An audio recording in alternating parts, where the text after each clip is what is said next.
Hey, really quick, this was a good talk with the Viking N3. I want to give you a quick disclaimer though.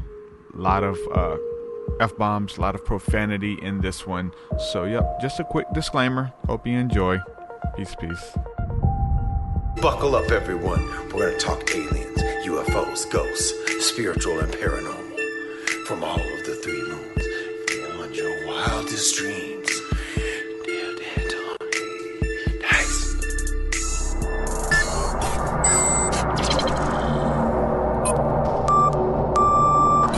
TruthSeekah and or its affiliates are not responsible for any strange phenomena that may occur during or after listening to this podcast, which may include the following: heightened senses of awareness, psychic abilities, UFO sightings, alien contact, time loss, out-of-body experiences, ringing in the ears, ESP, lucid dreaming, increased synchronicities, astral projection, telepathy, stronger intuition, levitation, miraculous healings, and or remote viewing. Please be advised to listen at your own discretion.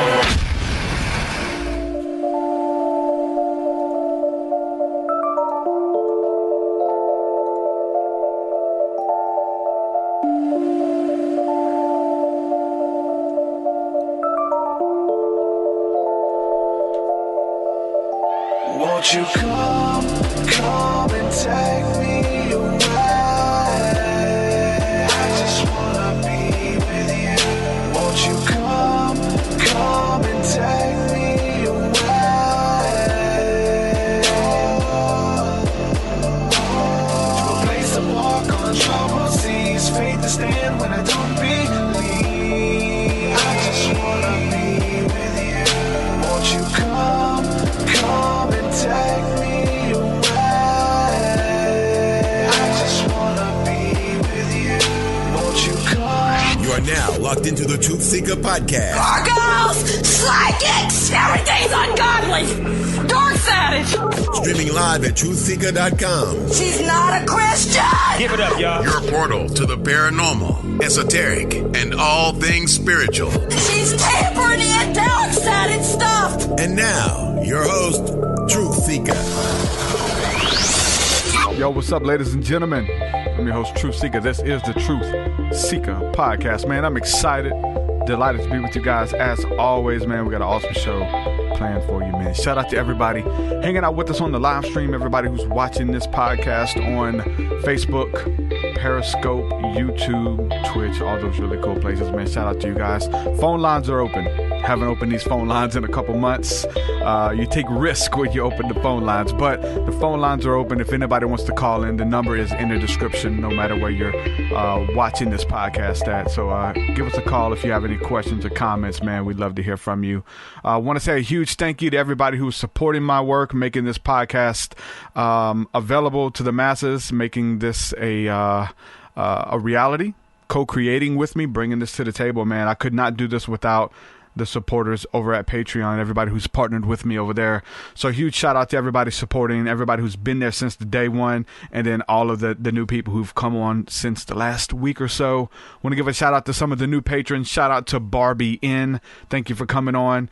And thank you to Mary Ayodell. Thank you, Mary, for coming on, believing in the work, and partnering with me. If you'd like to support, go to patreon.com/TruthSeekah. There you get access to my entire discography of music, which is like 200 plus songs.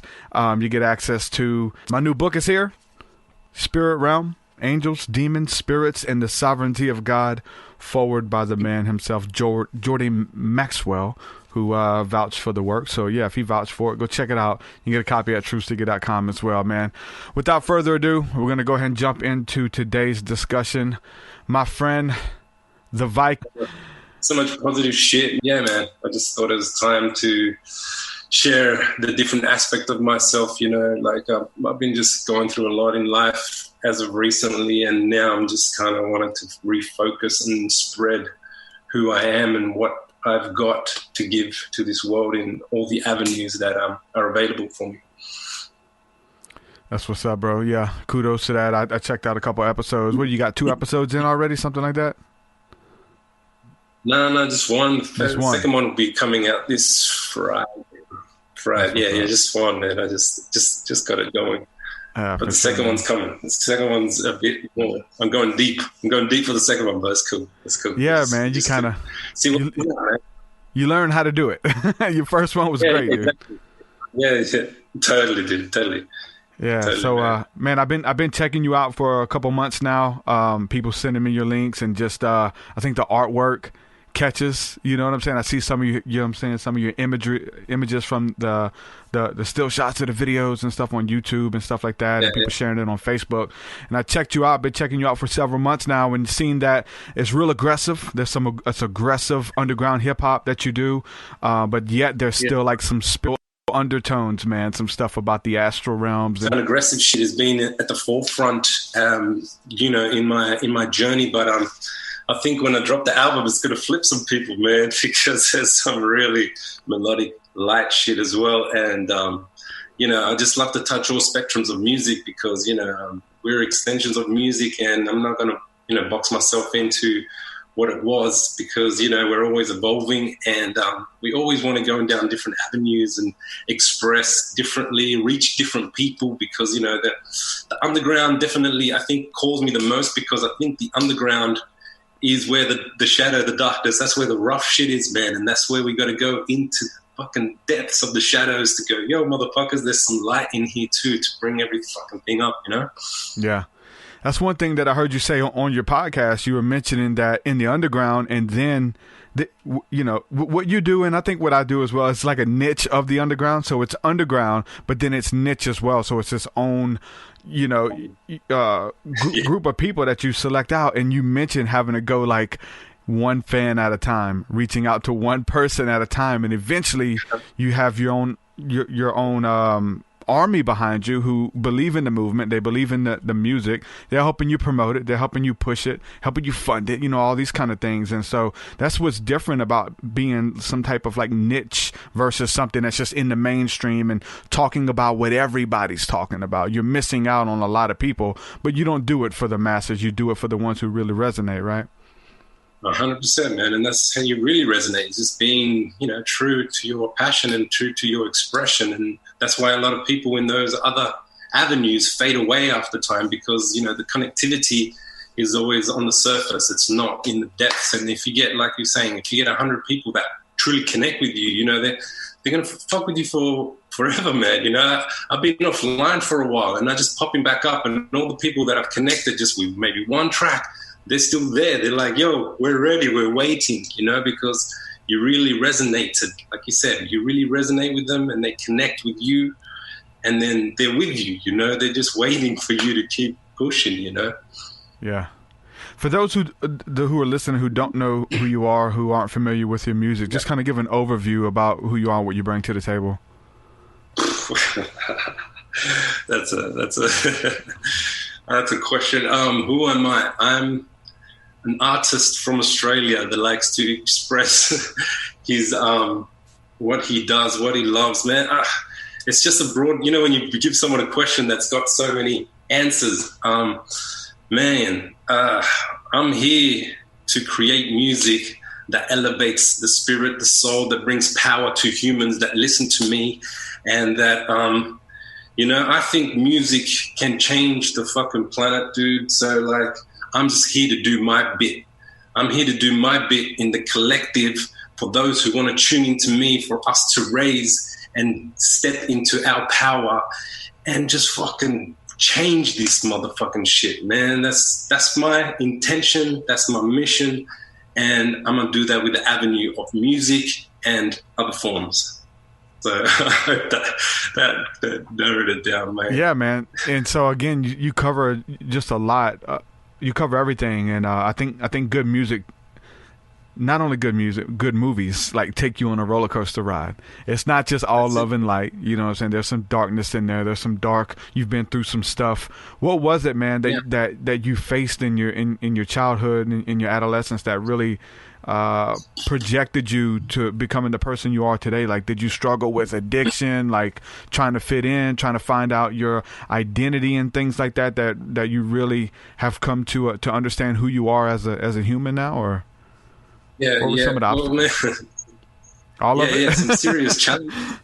Yeah, just throw me in the deep end, man. Just like, fuck, whip out all my fucking heavy wounds. No, I'm like, fuck, man. Like living in Southwest Sydney, it's kind of like, it's not saying it's the ghetto, but it kind of sort of is in Australia. Like, you know, grew up in public housing, and it's rough out there, bro. It's rough out there, and like you get into shit that you're not supposed to be getting into shit. You know, you may be selling a little something, maybe buying a little something, and sometimes that shit flips on you. You know, like one of the darkest fucking things that threw me into a spiral of like, say, drugs and partying and just avoiding life was that at one moment, like you can say a drug deal went wrong with my brother involved, and the dudes grabbed him hanging out of the motherfucking car, okay? And I had to chase those motherfuckers in my car, and eventually I ran these motherfuckers over, including my own family member.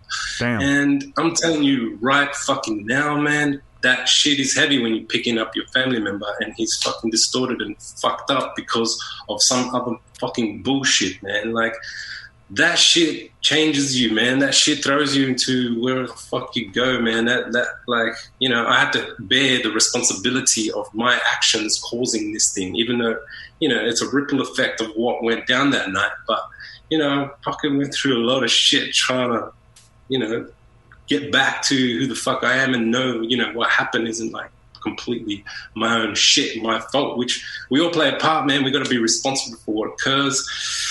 But like, it just shows you the shit that something so simple, because it wasn't a big thing. It was just a small fucking thing that eventuated into fucking people ended up in hospital, me almost ending up in fucking prison.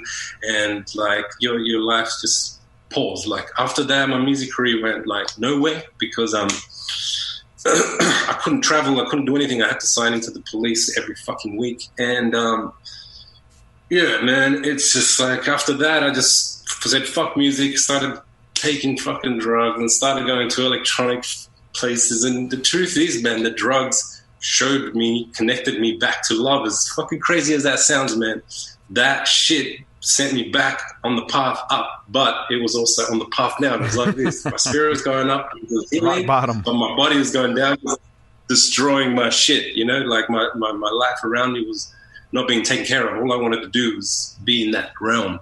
And eventually, you know, you just, that realm, the awareness that you gain, you start to come back out and you start to realize that, shit, this helped me for a bit, but now it's destroying my life. Now I got to get the fuck out of here and continue going up, you know, partying, drugs, alcohol. Dude, I was fucking, you don't understand. 3 days of nothing but alcohol and fucking pills, man. Like no sleep. This is what we were doing on weekend, dude. This fucks you up, bro. This fucks your body up, dude.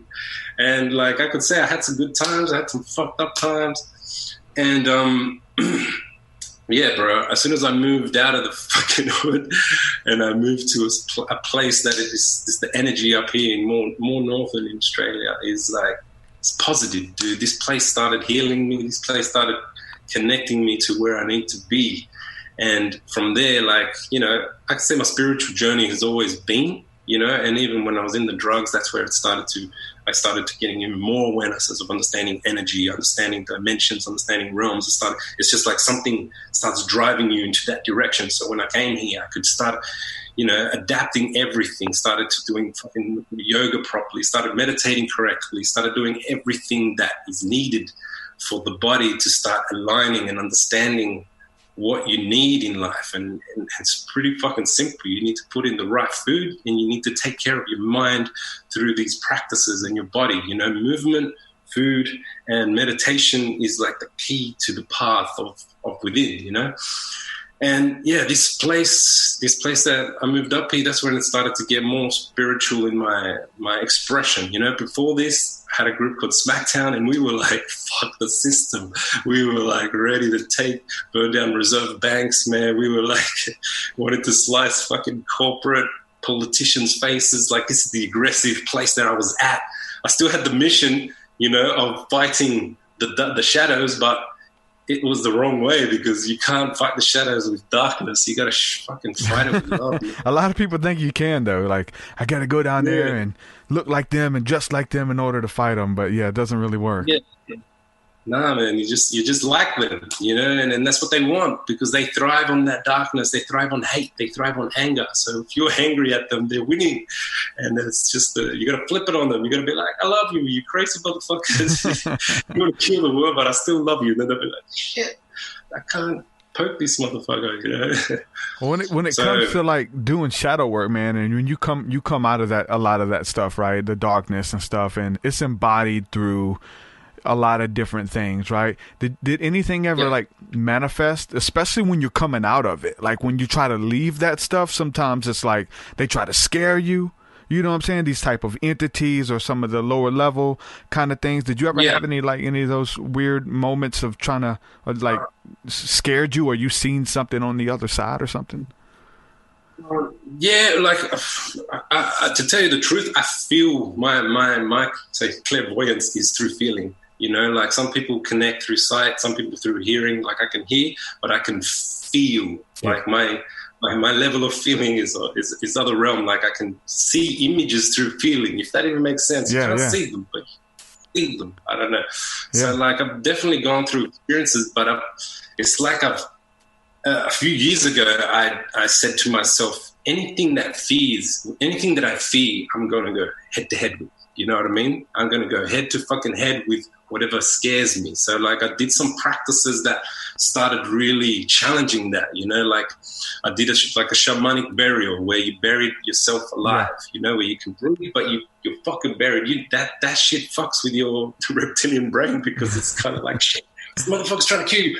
And you just like, you fucking start to center, you combat that part of your mind, because that's what it is. That's the mind, the fear mind, the ego mind. And the more you combat it in finding the safety in its panic, then the less power it has. You know what I mean? So putting you just things kind of like that. You just like identify with that feeling, like see how this is what it feels to almost die. And then it's like, so now you can identify it in other realms of your life.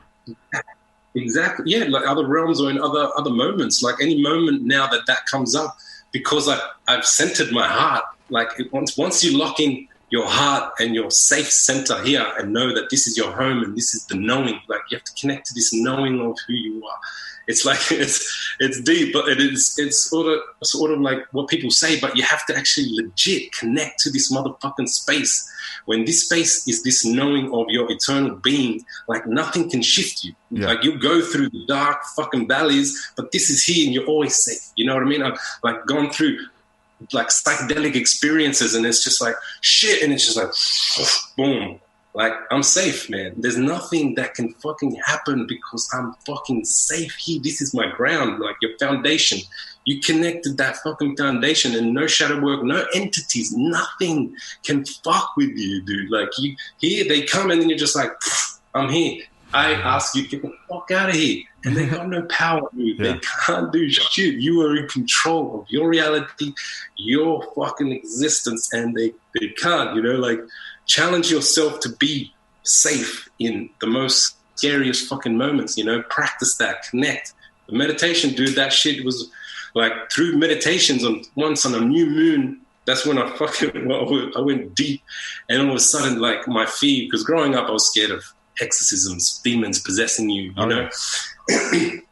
And I'm in deep, and I'm going deep to the point where you're starting to lose your body. When you lose your body, that's when it gets freaky, because you're just like, where am I? What's going to happen? And then my mind starts going, demons are coming to get you. Demons are going to possess you. And I'm like, fuck. And then I'm just like battling that idea that what that is, you know what I mean? And then once you get to that point, you're like, they can't do shit. You can't, nothing, because your mind creates every fucking thing, you know. So it's whatever blanket you create and you wear and you allow, you know, if you allow these entities, you allow these fucking things, they will fuck with you. If you're scared of them, they will fuck with you. But if you aren't scared of them and you sink into your power, they can't do shit, man. I mean, it's just like humans. Like, if you show your weaknesses, people are going to take advantage of you, especially coming from like the lower level, like primordial thug, drug zone, that kind of stuff. Like, you show weakness around somebody, you're always that weak individual until you prove yourself strong. And just like entities, same kind of way. If you show that you're scared and vulnerable, they're going to take advantage of you because you don't know who you are. And I think what you're talking about is what we see, like the mystics and the sages who've been talking about, the Sacred Heart of Jesus. I know Giovanni Melchizedek and Greg Braden, they talk about living from the heart space. Living from, like, everything comes out of the heart, and that's your safe space. So it sounds very similar to that. It's the shamanic. Also, the shamanic practices that's the key. It's about operating in the reality with your heart. Your heart is like, it's the core. Well, you gotta do everything with that. You gotta do everything with the heart. You gotta do everything with love, and that's the core. That's the highest vibration, man. The vibration out here can't reach you when you're up there, man. Yeah. That's good stuff, man. So when you're talking about these shamanic practices and stuff, so you go by the name The Viking, and you're very much into, the lore and your roots and ancestry and stuff like that. Does some of these shamanic practices come from the Viking background and mythology and stuff like that? Or is it just is a little bit of all of it, which is pretty much what everybody does? Dude, I have ancestors in the Vikings, but like, man, they're not my direct ancestors. Like, my father, he's from South America. You know what I mean? Like, he's descendant of indigenous Uruguayan, which is Charrua. So, and my great grandmother was shaman, and she used to heal people with fucking herbs. And like, it's just like shamanism is in every fucking race, man, around the world. People used to connect with the land, connect with the plants. So it's not one religion that would do this. This is our ancient fucking ways, dude. It's coming back through on all different angles. And like, I study all spirituality, man. Like, I'm a man of all arts and crafts and worlds. I'm not sticking to, like, the Viking it's just how it started adapting because of the way I motherfucker look, and my persona on stage was raw, and people were like, this is the fucking Viking, and then it started to stick, and then I was like, all right, fuck it, I'll go with that as the archetype, but because that's the warrior. But like my ancestral Viking shit is probably fucking 1,000 years back because it's connected to my last name, but it's not like direct, so I'm not. A lot of people try to put that, because a lot of people are adapting now to the Viking archetype as like their new religion and new thing. And I think that's just like, you should absorb the information, absorb the mythology, and but not stick to that religion now, because it's all earth, man. It's all love. It's not. Don't box yourself into one fucking thing. You gotta open up to everything. Everything has its value and its core source that we all need to learn from. Yeah. So, you mentioned psychedelics and stuff like that. You mentioned connecting with the earth. Have you used plant medicines or anything like that, like on this side versus like abusing them? A lot of people abuse them and they can't go back to them, right? They're eating mushrooms at parties and getting drunk and high, all these kind of stuff. But now there's like a resurgence of plant medicines coming back, and psychedelics and ayahuasca and things like that. Have you used any of the sacred medicines in personal ceremony or anything like that? I smoked DMT in the ceremony. I haven't done ayahuasca yet because it hasn't aligned for me just yet. Like, definitely mushrooms, I've definitely even hit the LSD. But like, every single time, I only recently started doing psychedelics because I felt like my mind wasn't ready, if you know what I mean. Like, I always thought, I saw people flip, and to me, I was like, this is not a toy, You got to do your research, right? Yeah, 100%, man. I've had DMT in my drawer for like 7-8 years before I was ready for this shit now. I'm playing with this shit. It's not a game. And like every single drug to me, it needs to be used as a tool. That's the only way that we can use these things. Even weed, man. The motherfuckers are smoking weed and getting sunk into their couch and ain't moving. Like, I would only have a few tokes sometimes when I'm being creative. Like, I'd write my shit, then have a few tokes so I can revise it with a different mentality, and that's it. Like, I'm not even getting fucking high where my brain doesn't work. You got to use every single thing as a fucking tool, because if not, you become a slave to this motherfucking shit, man. And like, yeah, man, you always need an intention whilst doing anything, really. You've been drinking tea, have an intention with that tea, dude. Meditate, intention. You want to take something that's going to shift your mind a bit, have an intention, man. Don't just put a fucking movie on and bake yourself, because that's not going to benefit you, man. That's not going to do shit for you. For sure, man. You watch Netflix at all? Have you checked out The Midnight Gospel by Duncan Trussell yet, the new show? No. I don't watch a lot of shit at the moment. Like, I'm just, when I catch something, right now I've just been into like what's going on in the world. So I've been watching documentaries, watching people talk. But like, no, I haven't seen this series that you talk about. Yes, it's pretty interesting. They pretty much the show, or it's like a cartoon, but the premise is they've taken snippets out of his podcast with really interesting guests talking about deep philosophical, metaphysical, psychedelic topics, and they'll create a story to it with a cartoon, and then they'll also have the people come back and do some weird dialogue that ties into the cartoon that they made. But literally, the voiceover is snippets of the podcast. It's really interesting. They cover some really cool topics. I didn't know if you have checked it out yet, but it's called The Midnight Gospel on Netflix. And Duncan Trussell, he's a comedian who's really big into medicine and philosophy and Buddhism and things like that. So it's worth checking out for sure. I didn't know if you checked it out yet. Yeah, man. I'll definitely check that out, man.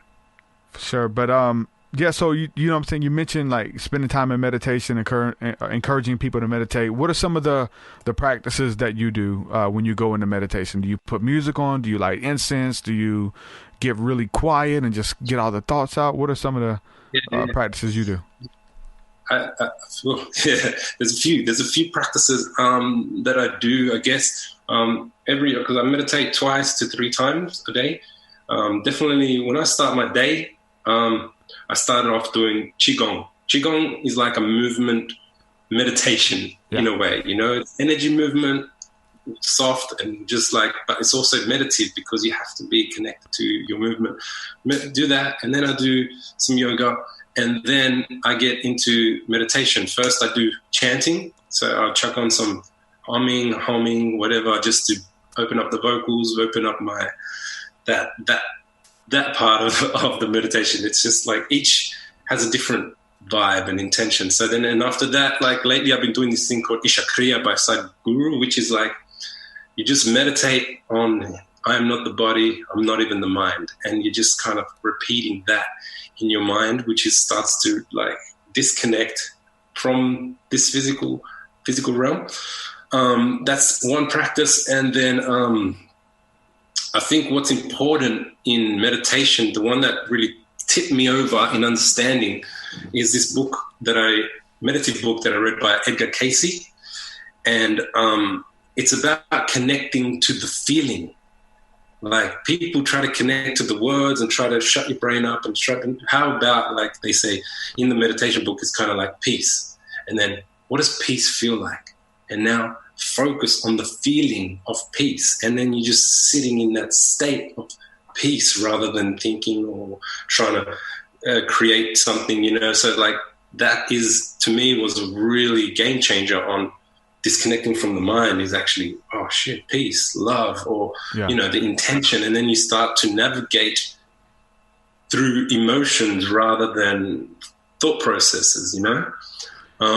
Another great meditation that I did last night is the shamanic journey, you know, the drums that put you in trance state, and you travel to the lower worlds, to the upper worlds, to the middle worlds, and then you know, convey with your spirit animals, convey with your higher teachers. And these are another form of, it's like a visionary kind of journey.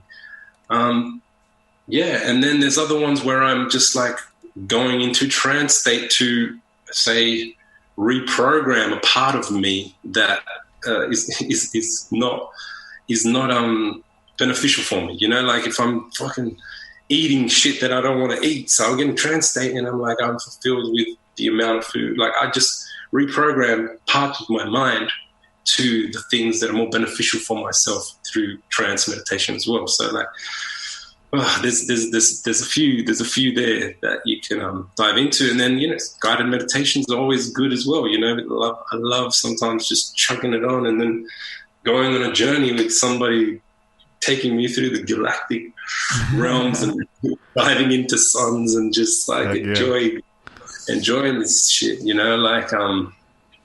then I guess another one that is good is healing, past healing. Like go into a deep meditative state. I usually always use music.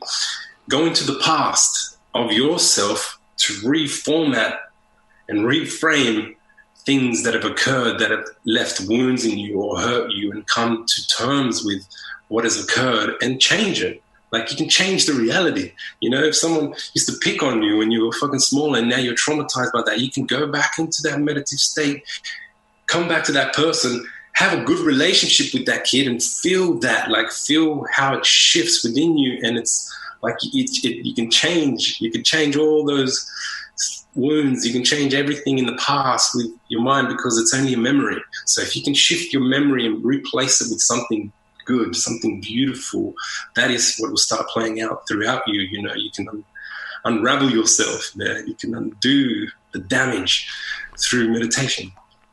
So it's powerful, man, to kind of put yourselves in their shoes to see, okay, what was this young fella going through that felt the need to do this? Was he getting beat at home by his mom and dad? Why was these kids so aggressive in school?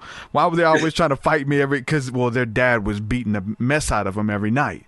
They got out of line. They got punched in the mouth. You know what I'm saying? Like, and then so the kids come to school with that same aggression that they're trying to take out. So like being empathic, man, and like going back into your childhood and speaking healing and blessings to the young vulnerable version of yourself that's still there. You're still that little kid inside, man, for sure. But then like seeing what those people were going through, and I think it helps to like see everybody as an extension of ourselves, to say, hell, what was I going through when I was him? You know what I'm saying? And so I have the ability to speak healing to him, not just to myself when I was younger, but minister healing to that other young kid, man, because he's probably still dealing with it today, 20 years later. You know what I'm saying? Yeah. 100%. That's the best way to put it, man. It's just understanding them, understanding everybody, because everybody's been taught in a certain way. Everybody's been programmed in a certain way by their experiences, and it's like it always leads from one thing to the next, and it's never like it's like everybody in a way is a victim to it. Even he's a victim, he's a perpetrator, but he's actually a victim, man. Yep. If you can flip that in every experience in our lives and go, oh, this person needs this, you're bringing the healing, man. You're fucking transmuting this shit, alchemy, bro. It's just changing it. And being able to do it successfully within your own life without, you know what I'm saying, taking the easy way out, man, and making it through it. You know what I'm saying? Because there's a lot of people who, we've lost over the years because they couldn't do it. And, we always feel like we had it bad, we had it rough, and then you meet somebody else. It's like, wow. I used to get beat, right? We got in trouble. My mom would beat the mess out of it. I mean, she'd beat us with belts and all this kind of stuff. But then I had other friends that I thought I had it bad. Them jokers, they would get choked out by their dad. Their dad would hold them up against the wall in the air by the throat, getting choked out. I'm like, I thought I got it bad. I ain't never been choked out, held against the wall in the air by my father. Like, you know what I'm saying? Like, everybody's got some type of trauma and stuff that they're dealing with that they got to work through, man, 100%, man. Every single person's got something, man. And there's no level of what to a kid. It's all detrimental, Like it becomes normal, though. That's the weird thing. You would learn to adapt to your situation. Exactly, man. Exactly. It's like it's okay as long as it doesn't escalate this, As long as you don't get, worse than getting choked out, Yeah, some people do that too, Some people experience some shit that is fucking nightmare, man. Yeah. So that's why. Yeah, healing the trauma, man. You're talking about like thinking about peace. What does peace feel like? Okay, now I can kind of conjure that peace up. I can live in that peace. That peace is my reality. I feel like that peace is our inheritance from the Creator. That we can sit in it, think about it, welcome it in, and it's there. The weird thing is that all the other stuff kind of comes by default. people will say, well, that's weird that you're doing that. Well, you do the panic and anxiety. That's by default. Why is that? Like, nobody has to teach you how to be anxious. Nobody has to teach you how to panic, but we kind of have to learn how to pull in peace and sit in and meditate and sit in peace. I wish that was the default. I think that's where we come from. You know what I'm saying? The cradle of civilization, but we've lost it, man. Yeah, the environment that we're in right now creates the stress, man. Like it's called the way where this system is working. It cultivates this sort of mental fucking programs, these mental thoughts. You know, your parents are stressed with their kids when they got kids instead of being at peace with them, and then the kids get stressed, and the environment's it's just like it's just passed on here, and then the system's made in a way that like.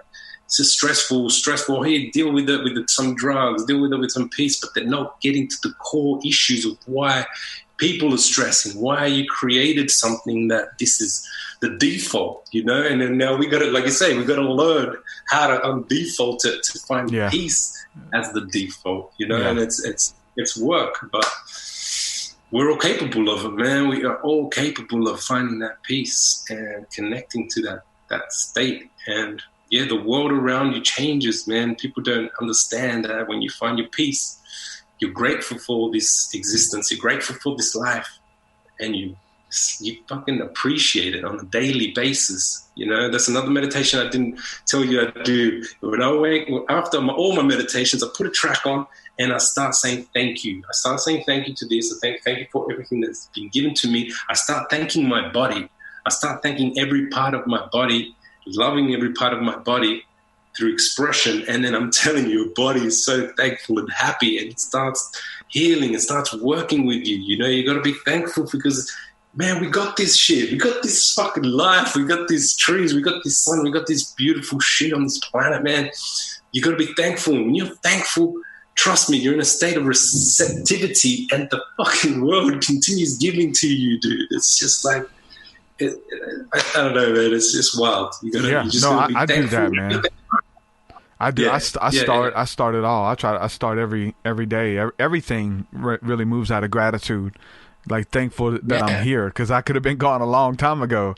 Every day is a blessing. That's why there's like a lot of people freaking out right now about COVID-19 and the 5G and we're going to die and all this kind of, bro, I was supposed to be dead 10, 15 years ago, 20 years ago. Every day is a blessing to me. I live every day in a mode of just awe and wonder that I'm still here.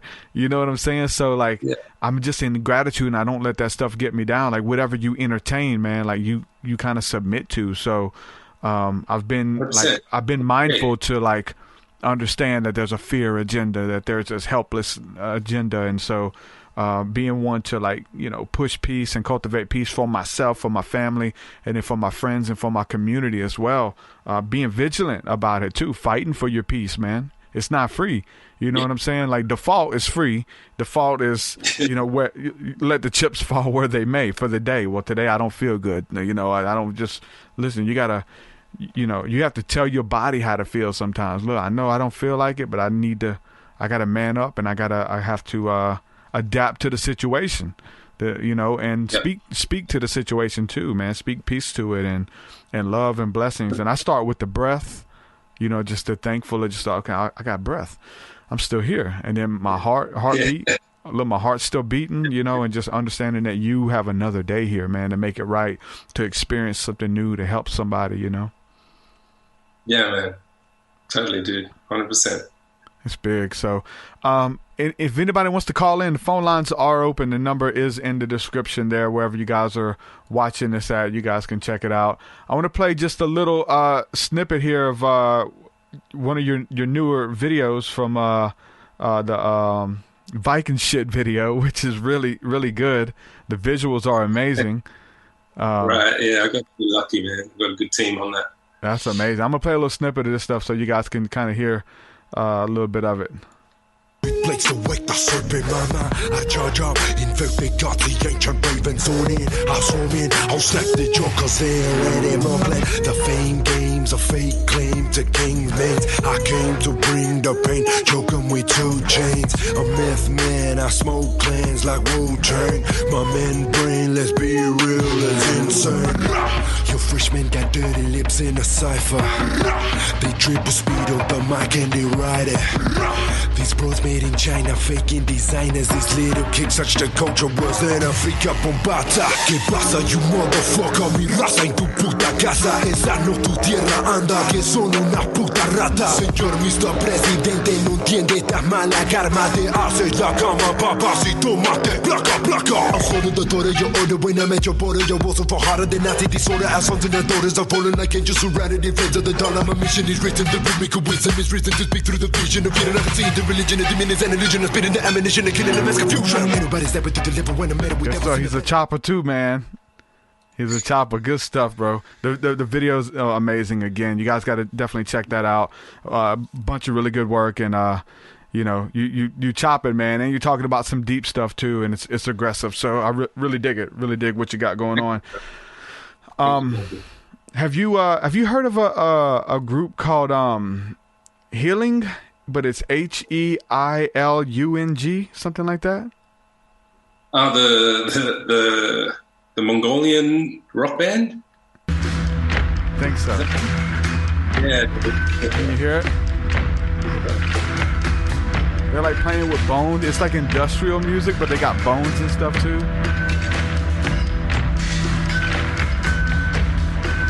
But they have the Viking look and stuff going on as well.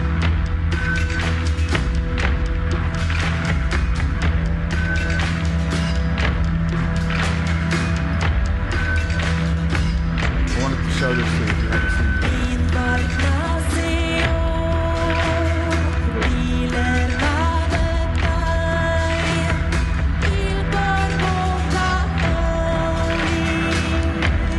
You heard this? Yeah.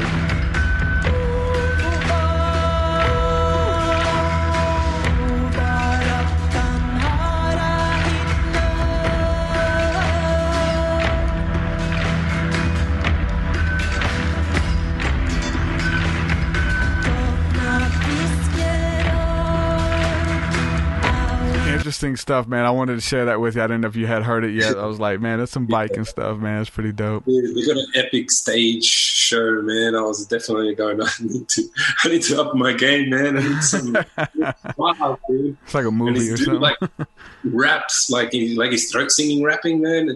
They're wild, man. I like them, man. And there's another group called Wardruna. If you want to check those dudes out, they're epic as well, like Nordic, straight from like the ancient times. They even use ancient instruments, man, and it's just next level, man. Yeah, I have to check them out, man. Good stuff. Again, like I said to everybody, if anybody has any questions in chat, let me know too. I'll try to translate those over. But yep, everybody's saying, hey, that it's a hot damn. That music was good. True tunes. Good stuff. So you working on a new album? Getting ready for that? It's done, man. I'm just trying to figure out how to release it, man. Like I'm just because I can't do any clips right now, and I'm just I wanted to release it with a clip, and this whole world fucking shifting. I thought I'm gonna start with the podcast again because I've been MIA for a while, build everything back up, and then figure out, man. I want to do something special, but I just can't just drop it unless it feels right. You know, I've been working on it for 3 years, and it's like it's a big piece of work for me, man. I just don't want to shoot it too early out. You know, I want to make sure that it's ready to be received. You know, there's a lot on there, man. I can't even express because it just goes. It's on a journey, man. It's my life. It's got pieces of my life, and it's like definitely not like for the typical listener. You know, like I go through different genres.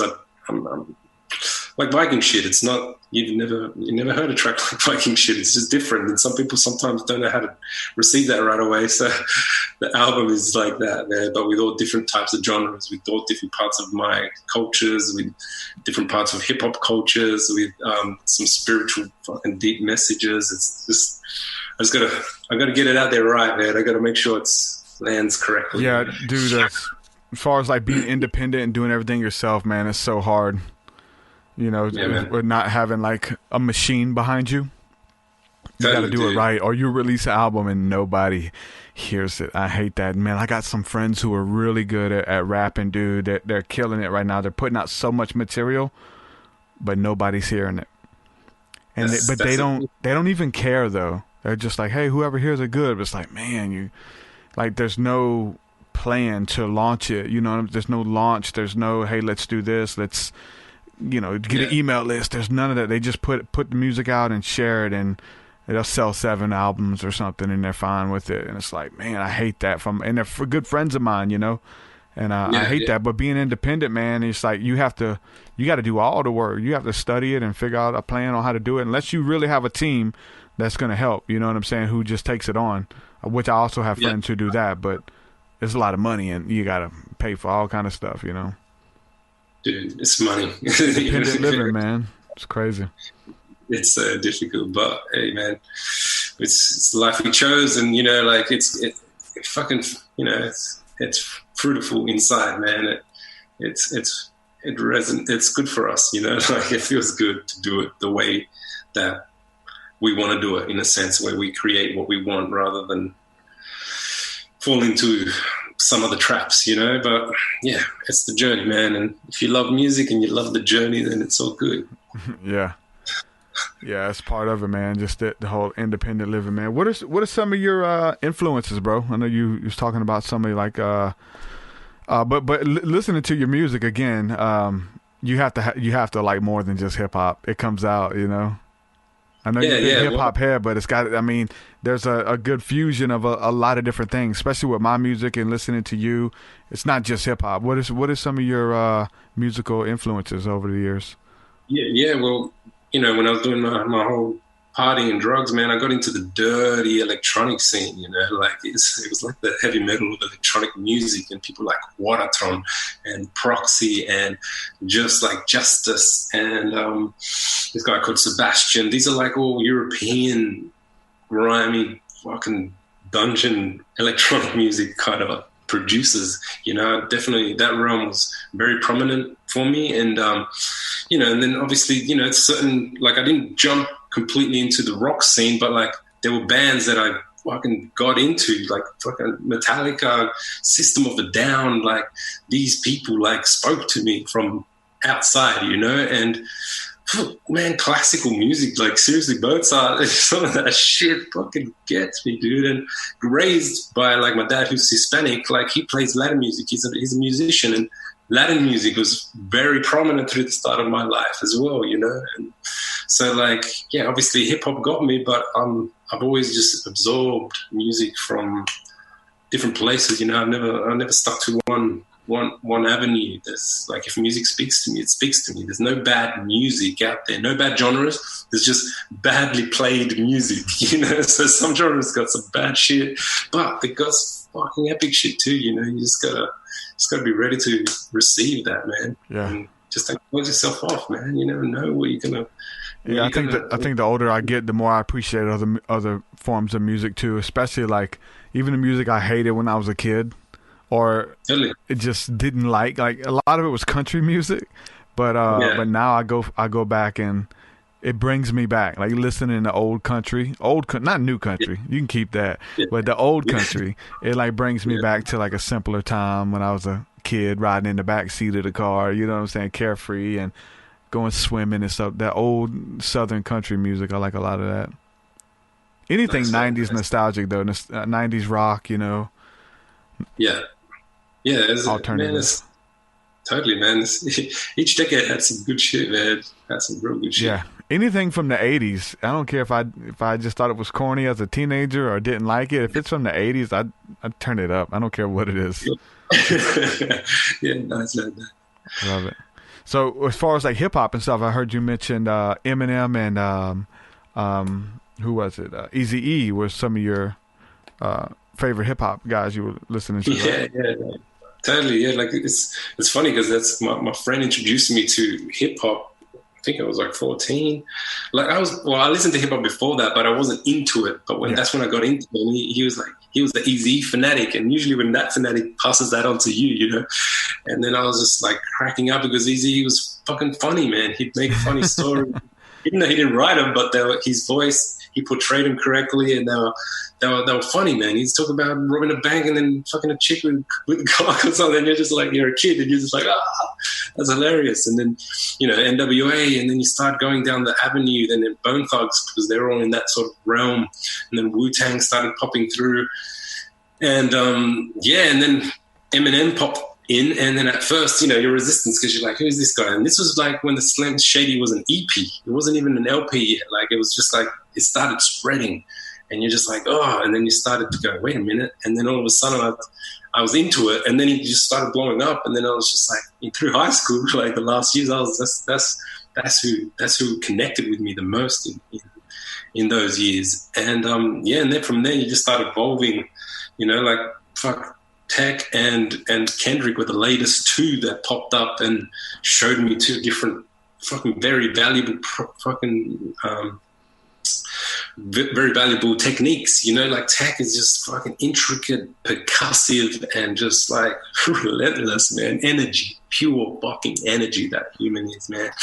And then Kendrick is like fucking classy, catered, and knows how to create like how to fit into the mainstream without cheesing yourself up, man. Like it's still poetic and powerful, you know, like. That's that DNA song is so deep, bro. Man, dude, totally, dude. So, yeah, man, it's just like everyone downloading, understanding, just like taking in their. You like Ritz as well? I know you mentioned Ritz at the end of the Worldwide Chopper video. You like Ritz? Yeah, I think Ritz is fucking dope as well, man. Like he's. I actually opened up for him over here, and he came to Mobile. I did a show opening up for him. Yeah, epic, man. Trying to get him on the podcast. You mentioned Bone Thugs. I had Busy Bone on the podcast. Had him on, nice. And one of my favorite like idols. You know, growing up as a little kid, you know, I remember getting in trouble at school a lot. And then they took me to the counselor's office, and they're like trying to get me to open up, and I'm just like yes or no questions, you know. And they're like, "Can you sing sing one of your favorite songs to us?" And I was in elementary, and I was like, I started rapping Bone Thugs, like, and creeping on the come up, and it was like cursing and talking about robbing and killing people. And I just, when she asked me if I could sing one of my favorite songs, I totally came out of my shell and was just like citing the lyrics to this Bone Thug song, and ended up like having him on the podcast and talking to him and stuff. And but I'm definitely myself a big Bone Thugs fan, especially the influence, and people when they listen to my music, they say, "Oh, you sound like Bone Thugs." I don't sound like Bone Thugs. They're like, but if you can hear a little bit of it in my music, it is definitely a compliment, because I don't hold a torch to any of those guys, but I definitely am inspired by them. So it's awesome when people can tell, you know. Yeah, 100%. You can see where your influences are through the way you express. Doesn't mean that you're trying to be like them or you sound exactly like them, but you can hear hints. Trust me, if I could, I would. If I could sound just like Busy Bone or Crazy, I probably would. This is my attempt at trying to. It doesn't even hold a bar, but it's my own thing, you know? That's it, man. That's it. Yeah. It's got to be your own thing, man. That's what about Yellow, man? You like Yellow Wolf? I like Yellow Wolf, man. I think Love Story is one of the fucking best albums, dude. Like, I don't give a fuck, man. Album spoke, man. That album was art, dude. So, like sometimes some of his rap shit is a bit, like, not bad. It's cool. But that album, fucking 10 out of 10, flawless. I don't give a fuck, man. What about Jelly? You mess with Jelly at all? Jelly Roll?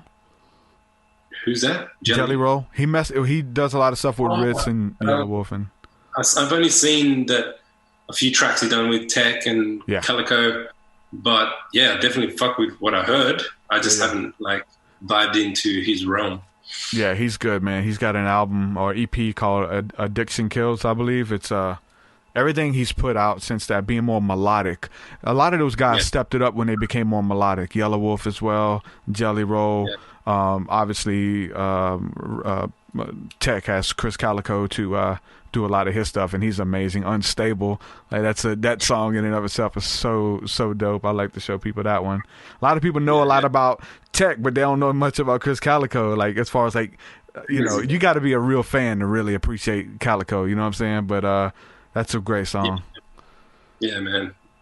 Yeah, Calico's fucking out of this world, dude. He's out of this world, dude. He's such an amazing artist, you know. And I think it's coming out more and more, especially when they had that whole shift where he was going to get leave and everybody's like, fuck, no. And the awareness of Chris Calico went like, bro, he's fucking important, man. He's fucking an amazing artist, dude. He's like, but yeah, man, they're both fucking, that's why they're team. That's why when they're on stage, it's just like, dude, like, fucking touring with those motherfuckers was like a dream. And when it was happening, dude, I was just every night just going downloads of this is performance. This is fucking power, man. This is energy.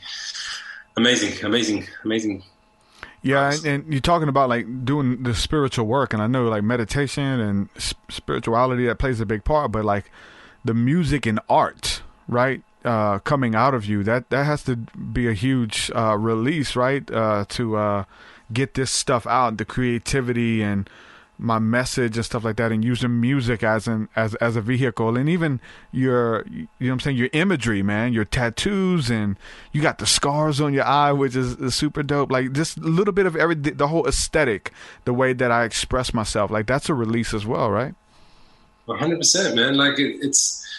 Art is like we are creators here. We're creators on this planet, you know, and this is our form of creation, and this creation is an expression of us and our experience. And like you're saying, it releases it because it makes it into a piece of art, dude. Like your experience becomes a piece of art, and then that piece of art, people absorb that shit, and then it may heal them. It might bring awareness to them. They feel you. They connect with you, and this is what it's all about, you know. Like connecting here, talking, we're getting to know each other. This is like on a connective love. Fucking, it's a different connection. And then when you listen to the soul speak through art, it's a whole another realm, man.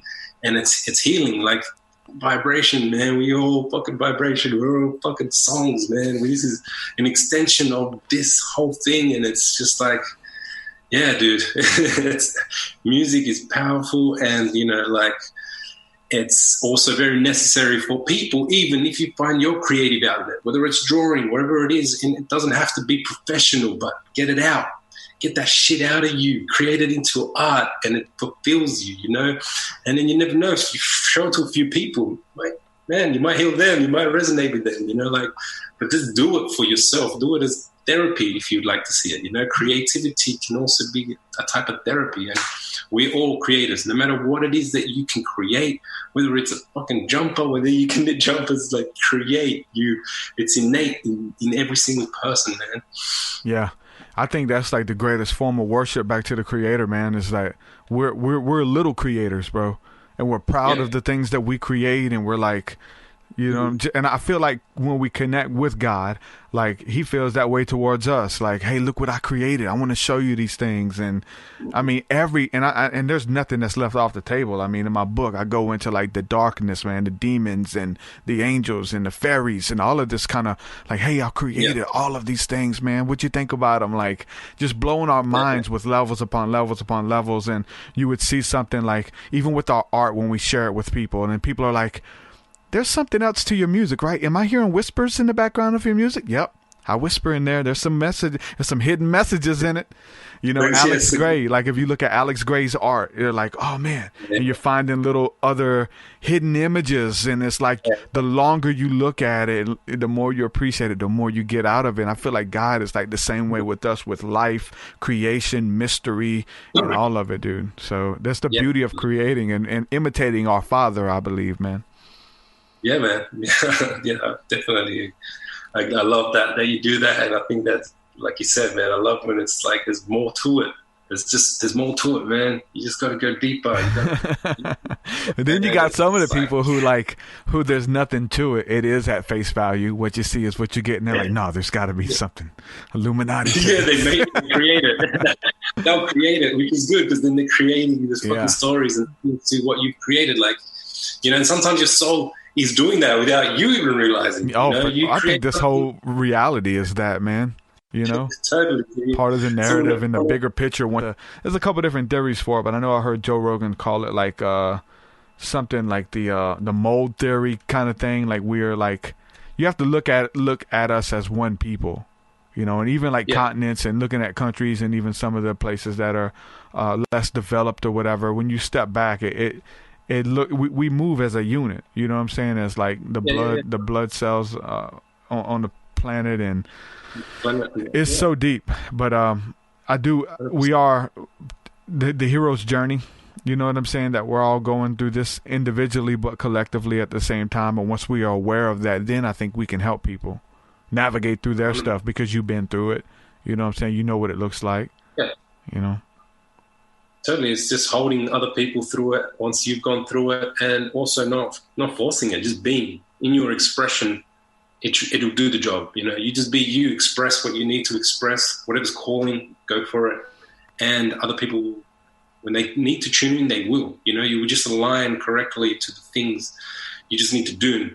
A lot of the things that, the savior archetype that people go, I gotta do this for the people. And it's just like, no, be you.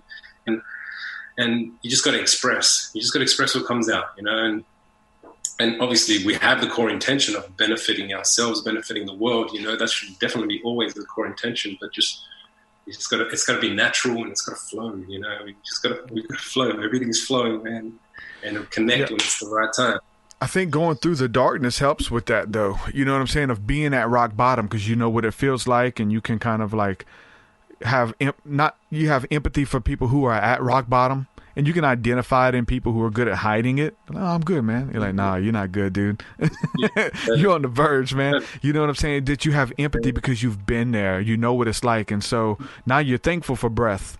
Like, I'm thankful for breath because I've been to a place where I had a shortage of breath, even with your shamanic ceremony, like getting dirt thrown on you, you got shallow breathing. Your breath is finna be taken away. That's your life force. And so now you appreciate every breath from that moment on.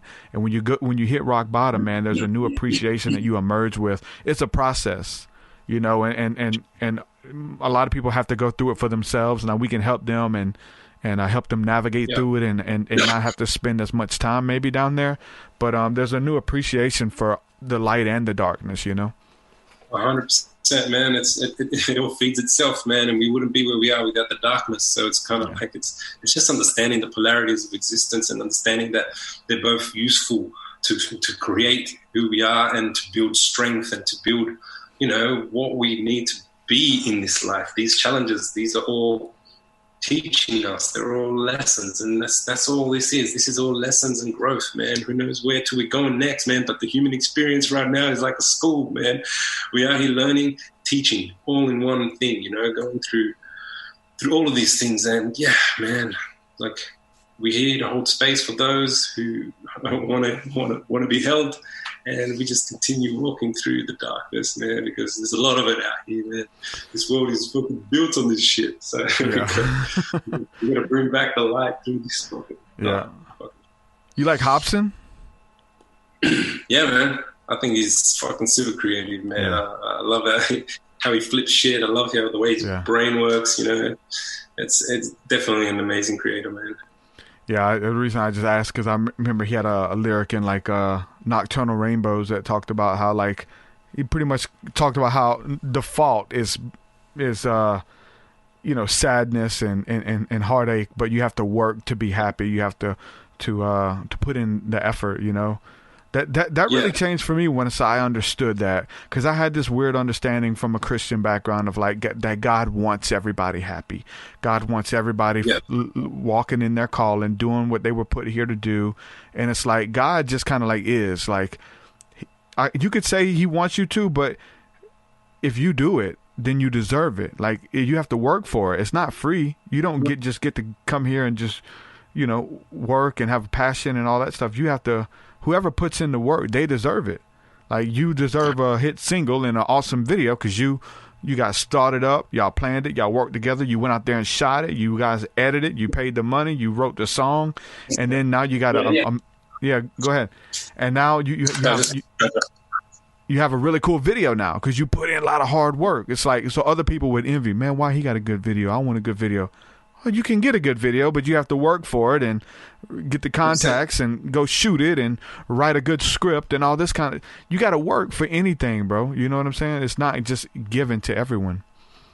No. And the people that are given to, that's their inherent challenges as well, because if you haven't earned it, you see how quickly they destroy it or how they lose it. It's like that's them teaching appreciation, like there's so many layers and levels, and we're all got different lessons and paths, and 100%, man, nothing is given. It's like you want to say God, and he's like, he wants good, and he's kind of like he's created this whole fucking thing, and it's just like, get your way out of it, man. Like, these are the challenges. I'm putting the challenges in there for you because that's what makes this shit exciting.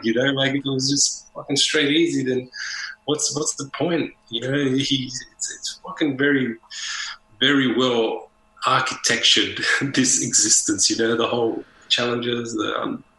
Dude, it goes deeper than fucking just that. But yeah, I think the beauty of it, you end up finding that you don't need anything outside of yourself to complete you. I think that's a universal law that we eventually get to, because we all, like, whether it's drugs or whether it's a woman or whether it's a good time or whether it's money, those things kind of determine how we feel. And if we're always at their mercy of the shifting of tides, and we're always being shown how that's not the case. Like, our inner peace, that doesn't have anything to do with it. But when things don't go your way, it throws you off. But eventually I think God wants to get us to a place where we understand that he's given us that heart space.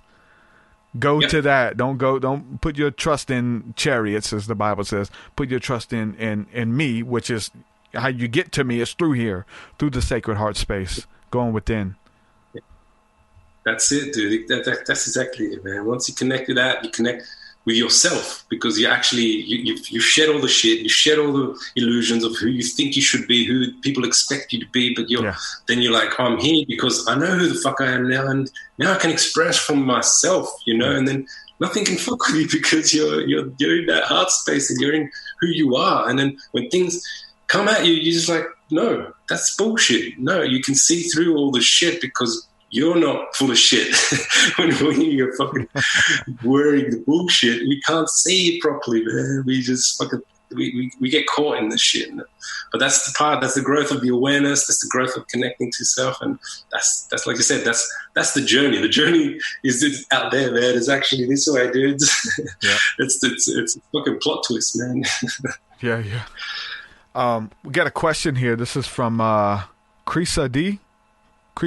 I don't know if you know who that is, but question. It says, when you're consciously keeping good intention everywhere you go, does it ever seem like the everyday world is trying to personally get at you and try so hard to bring you down?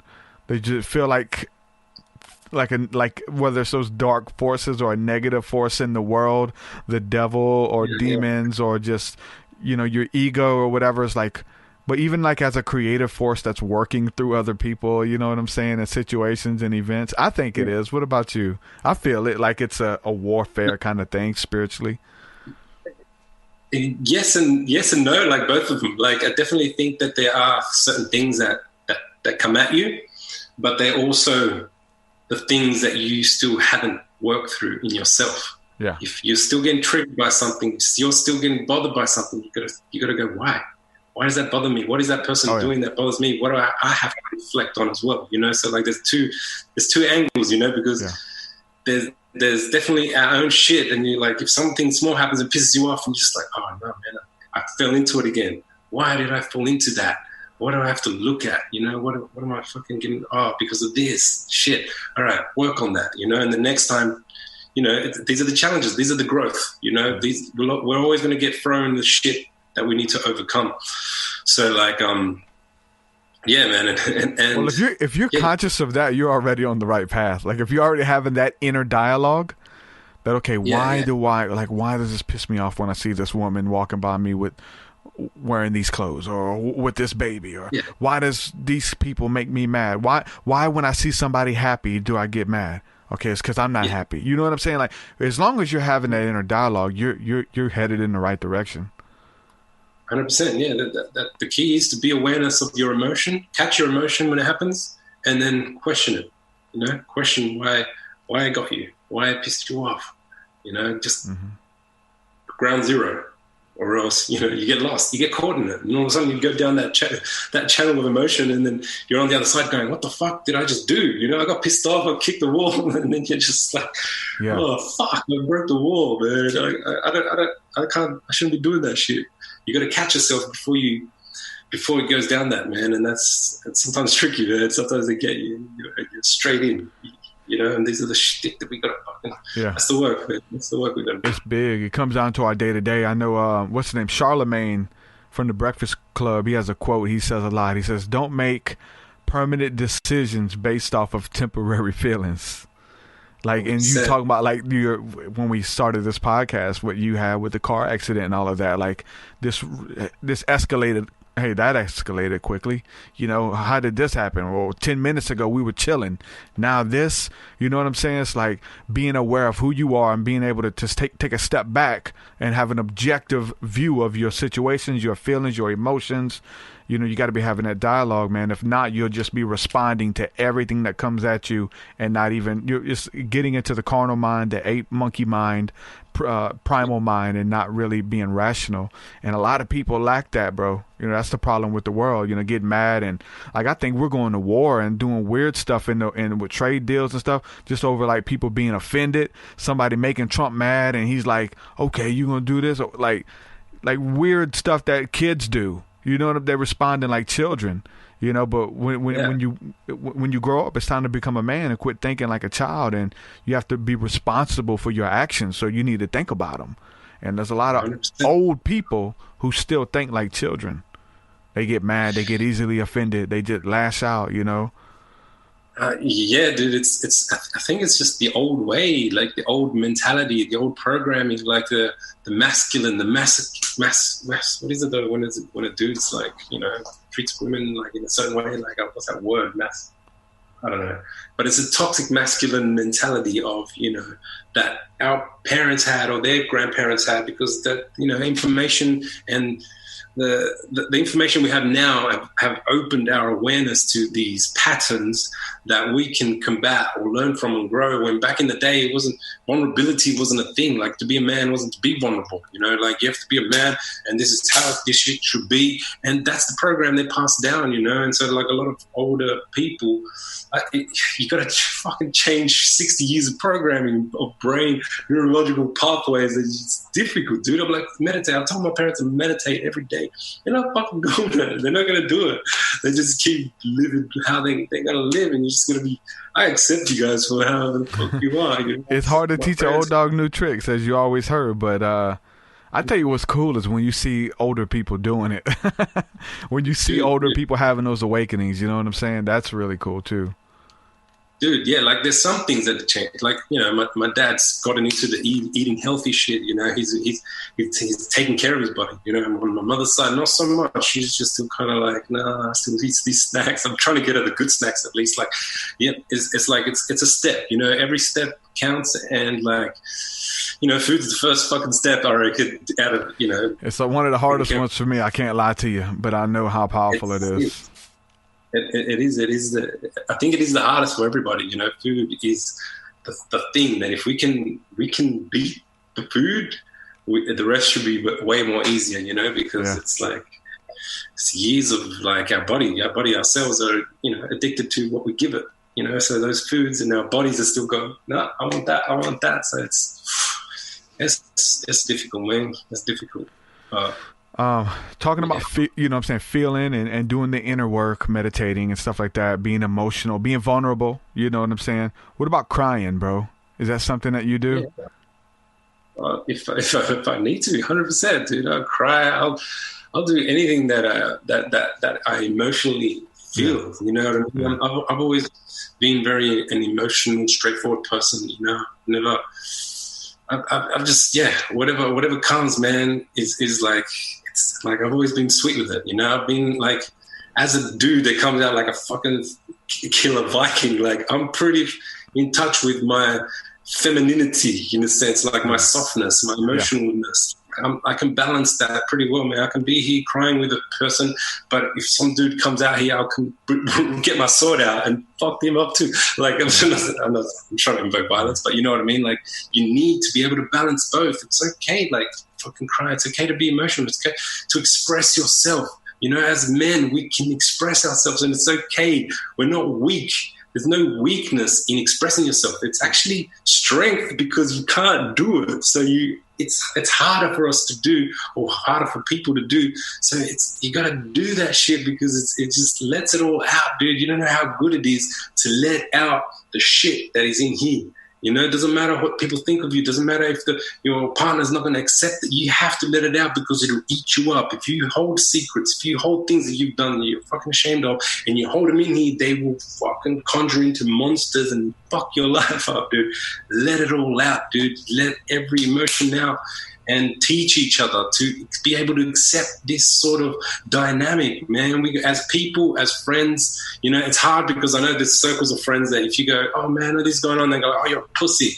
Oh, you're a fucking this. Like, they knock you down, you know what I mean? Well, unfortunately, if you can't reach that level, those kind of friends are not going to be beneficial for you if you can't navigate that with them. You know what I mean? Like, I've had friends that they do that shit, but I'm just like, fuck you guys, because I don't give a shit. It doesn't affect me, but it can affect people that are trying to be vulnerable, and it boxes them back in. So you got to find the right people that will hold you, that are open to letting you express, man. It's very important, man, for us as humans to have this space for each other, hold this space for each other. So if someone comes up to you and wants to be open, man, hold that shit, dudes. Hold it, man. It's so important for us to connect on that heart level, on that vulnerability, man. It's fucking super important. Yeah, 100%, man. 100%. Being vulnerable, being open, and I find myself I like it. I like to cry. You know, when it's a cleanse, bro. You know what I'm saying? Like, when you can cleanse and get that out. And it's something, especially when you're hardcore, like, it's got to be something really sentimental, something really emotional, whether it's, for me, it's God. It's being that thankful, especially when I don't feel thankful. Then I feel like a wave of grace or mercy when I'm in meditation and in prayer and those kind of things, and I feel it, and it'll just move me, just overwhelm me with just thankful, man. I'm just thankful, you know, and the different things brings it out of you. But I love, because we I don't know, we you know, we wear like armor, bro. You know what I'm saying? We have this thick skin, and just when we're vulnerable and being open and honest, man, it really is a powerful thing. And us as males, especially in hip hop, you know what I'm saying? It's like, that's not, you know, being vulnerable is not, you know, looked upon as something honorable, but it is. And we're making that cool, bro. We're letting people know, listen, you got to be in touch with your feelings. And it is becoming more now. And the ones who aren't, you know, in touch with who they are as an individual, you know, they're asking the deeper questions now. And, you know, you see a lot of more, even in hip hop, people becoming more conscious. You know what I'm saying? Even the deep, it's so weird. Even people who are in the machine, you know, doing some of the like mumble rap and those kind of things, being conscious or whatever, and they're like even portraying characters and stuff with their music. Like Future got all this music about doing drugs and popping mollies and Xanax, and but he don't do any of that. He'll tell you, I don't do drugs. This is fun music. This is what the people want to hear, and I give them what they want to hear, you know. But, you know, being conscious about it all. But if you're really in tune, you know that everything you put out into the universe comes back. So when you put that kind of music out and you glorify that lifestyle, and, you know, there's little kids and even adults listening to your music and thinking that that's reality, and it becomes their reality because they're repeating it, they're saying it. When they go to bed, they put their head on their pillow, they're reciting the lyrics because of the mantras, because of the beats and the cadence. You know what I'm saying? Like, that stuff comes back to you, bro. You know, that's why I think we are vulnerable, we are open, we are honest, because we want good stuff to come back. I want to put good stuff out there because I want good stuff to come back for sure. Yeah, man, and you want to create a positive fucking influence, man. Like, you don't want people to fucking like the ego, drug, bullshit, superficial programming that these people are doing, man. It's horrible, man. You gotta connect to those kids, man. I was that kid one time, you know. Like, I don't want kids doing that shit, man. Like, you gotta connect with the feeling of the fucking people that are victim to this shit, man. I feel for that shit, man. I don't. Yeah, I think there's a lot of bullshit in that category. Especially a dude like, he's just doing it because it's cool. You're making it cool. It's not cool. Do you know what I mean? It's because you have a platform to make these people think and do as you say. And so it becomes cool, but it's not that it is cool, dude. Like, that's the illusion. This is the illusion that these people create, that they live in, and like it's just fucking bullshit, man. But it's because now, you know, like how much, like I'm saying, there's more people like us now in the hip hop that are spreading this whole different mentality, this whole different energy, egoless. You know, we're not out here trying to portray things. We're trying to be real, which is, I think, at the core of hip hop. You know what I mean? This is what originally should be: spreading messages, spreading positivity, spreading change. That's where it all fucking started, man. Rhythm and fucking poetry, man, not fucking bullshit, dude. Like it's everything comes back out, man. It's like you put the machine on nature, and nature's gonna fucking grow through it, man, no matter what, dude. So like, the more you suppress this shit, there's going to be people like us that are going to break through and go, nah, this is bullshit. And the thing is, we're vulnerable, but we're also untouchable because we know who the fuck we are. So you can shatter their illusion and then they'll crumble. But you can't do shit. You can throw stones, you can throw whatever the fuck you want at us, but I know who the fuck I am. So there's nothing you can fucking do to shake that. So it doesn't, you know, we're stronger than they are because we can crack their illusion. They can't fuck with us, man. So like, the message is strong, man. The message is strong, and the consciousness is growing, man. The raising, the human consciousness is raising. You can see it, you can feel it, and like, we're all a part of it, playing our part, and it's gonna fucking tip, man. It's gonna tip where these guys are. They're gonna lose their fame and their power because, man, people don't want to hear that shit no more, man. Their soul is not nourished, you know. Mm-hmm. Soul food, music is soul food, not fucking shit. Food for the demons, for sure. So you know, talking about like you know, the earth growing up through the machine, you know, and at the end of the day, the earth's going to eat all this stuff. When we're done, the earth will be here. It's going to be forever. And so we have a comment here. Somebody says, the age of Aquarius is upon us. The waters are flowing into the deepest reaches of darkness. All truth shall be revealed in these times of clarity. You mentioned something called Ragnarok. Is that something like the dawning of a new age or something like that? Yeah, it's kind of like the story of the apocalypse in the Viking mythology, where the old gods kind of got killed in this war, the war between the Aesir and the fucking giants and Loki, and they just went at war, and this wolf ate the sun, the moon, and fucking just black. And then like 2 or 3 gods remained to start the rebirth of the new world. It's kind of like it's just like a cycle that we must do to, you know, on this planet. Like, the old ages, it's always going to end, you know, and things are always going to shift. And like, to me, this is kind of like seasonal, you know, like this whole dark age is like winter, and now we're coming into spring, and we're going back up to a higher vibration, man. Like, this is definitely shifting. This is definitely changing, man.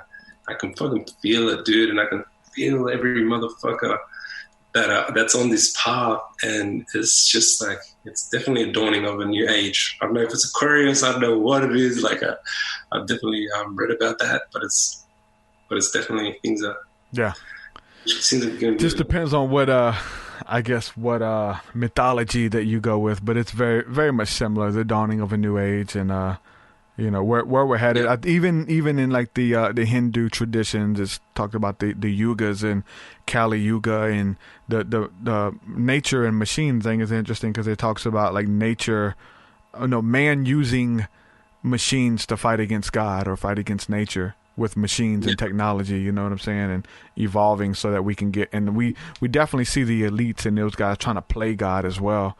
Interesting. Yeah. So, man. It's yeah. No, go ahead. Oh yeah, I was like, 100%. It's that technology, man. The way we are using it is definitely against nature. It can be used for nature. I think that's the key, is to find the symbiotic connection between technology and nature, so they feed each other, and that's how our evolution will go. Like connect to the earth. Jacques Fresco. Are you familiar with Jacques Fresco at all? With the Venus Project? Yes. I saw it on Zeitgeist Addendum. Yeah. Yeah, that's fucking, that's a cool idea, like it's so much. It already shows you that we can already do so much here, right? We can fucking do so much that will be beneficial, but it doesn't make the money, and that's the fucking problem, man. We're living on making that fucking money. That's key to all the destruction, man, the sickness, the fucking planet, everything. Like, because everyone's just trying to make money, that's the fucking problem, man. It muddies the water for sure. Yeah, man. Money and capitalism, dude. I hate it. I really do. That and something else too is something interesting. I don't know if you're very familiar with it, but it's called affiliate marketing in the marketing industry, where like you can promote a product and you get paid if somebody buys it from you. Like it could be good stuff like my book, right? Like there's Amazon affiliate links. Amazon affiliate links where if you sell my book, you get a cut off of everything sold, right? You can sell anything on Amazon, all that kind of stuff. But it's like people are selling products that don't work. And they're like lying they're like lying and like muddying up the water just because they get a bigger cut. So we're getting like half truths of like what can really, what products and what things can really help us and really serve us, because you're promoting a product that is not the best product. You know that there's better products, but since you're not going to get a bigger cut, if a cut at all, you're not going to promote it. And you know that there's a better one out there. You know what I'm saying? Like that's the crazy thing with like affiliate marketing and capitalism, man. And when you know what I'm saying, when Walmart moves into the neighborhood, all the mom and pop spots shut down, and we're seeing that right now, man. You know what I'm saying? With all the mom and pops places, like all the restaurants that are locally owned, but they struggling to stay open. You know what I'm saying? And all the big chains, they good. You know, and like man. It's almost like this whole thing is the elite trying to drown out all of the struggling, mom and pop shops, the little hair salons or whatever it is, that's independently and locally owned. It's crazy. Yeah, man, it definitely looks like that at the moment, like just wash out the middle people, the people that are living off some sort of business, so they can just like Amazon's blasting through the roof now because everybody's buying shit online. Like it's, man. So we're getting too deep with all these motherfuckers. Times are changing, man. Like, it's if you can get in on it too, though. You know what I'm saying? Yeah. Like as far as like starting a company like Uber, or if you can't get a job, you can make a job. The crazy thing now, like I'm not really for it myself, but you got all these girls now and guys making like fans only pages, and they're selling like nude pictures of themselves and provocative pictures that's with fans only. And there's I'm getting all these messages and stuff on Facebook, and I'm like, nah, man, that's crazy. But people are hard up for money, so they're like, well, let me make easy money, and selling private Snapchats and all that kind of stuff. It's like that's weird thing about it is that people are getting creative on how to make money. You know what I'm saying? Which is a good, but I'm not for that. That's just me. There's definitely, but like in everything, there's something that's integral and there's shit that isn't integral, dude. Yeah. Like, make money with integrity. Don't make money selling your fucking booty, man. Like, it's just like, so, dude, it's about making money or creating. It's about creating value. All right. This is what it comes down to. Create value for people, and not feed off their lower vibratory instincts, you know, like that's what sex is fucking so selling right now, because people are like, it's a primal instinct and it's just kind of like, it's just superficial, dude. Like sex is fucking sacred, man.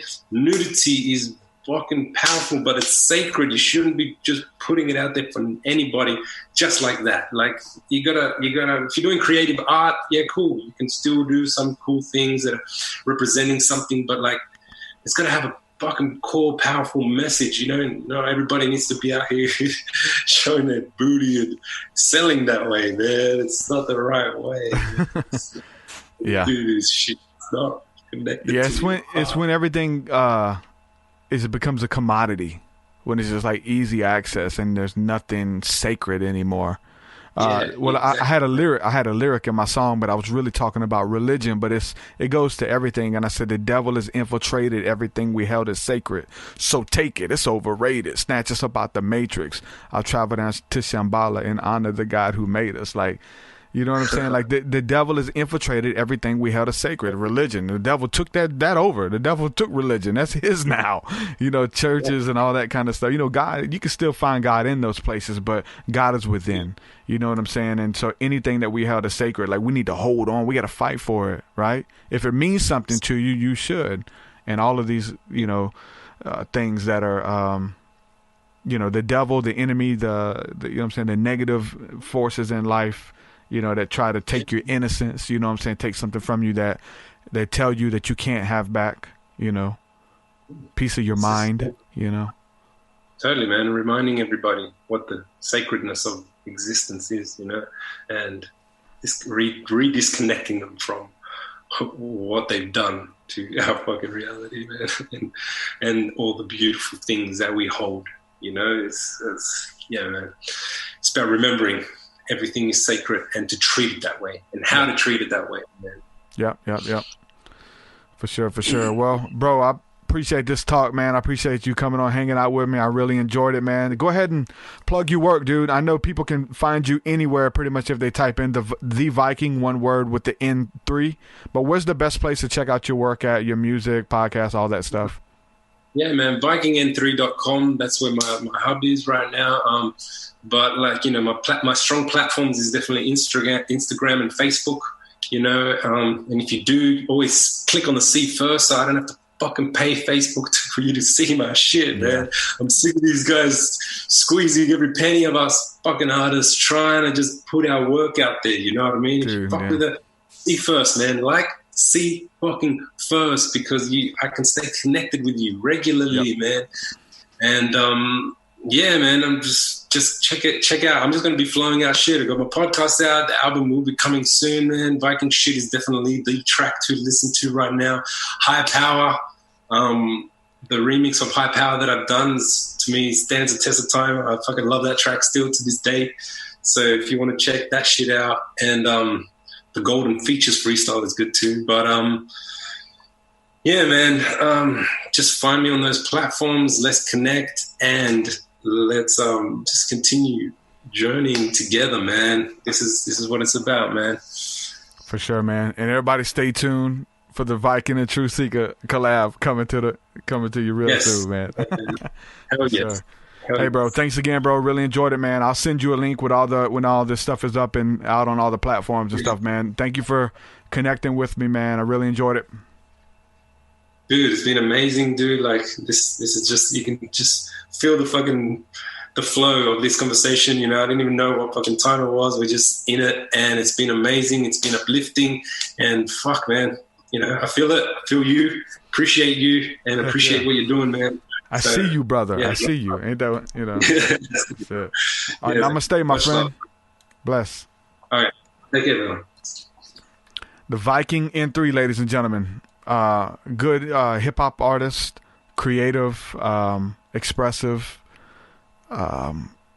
poetry, a bunch of really cool stuff that he's bringing to the table, man. Creating, navigating through the madness, and even showing, like, all sides of an individual, taking you on that journey. Again, I talked about his music, and like the best music is going to take you through all of it.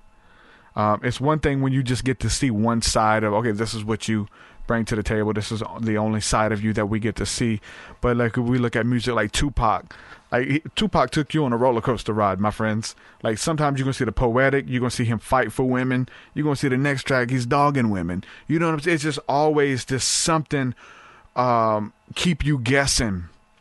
Somebody mentioned in the description, or I mean in the chat, talking about multiple personalities. It's like it's different sides.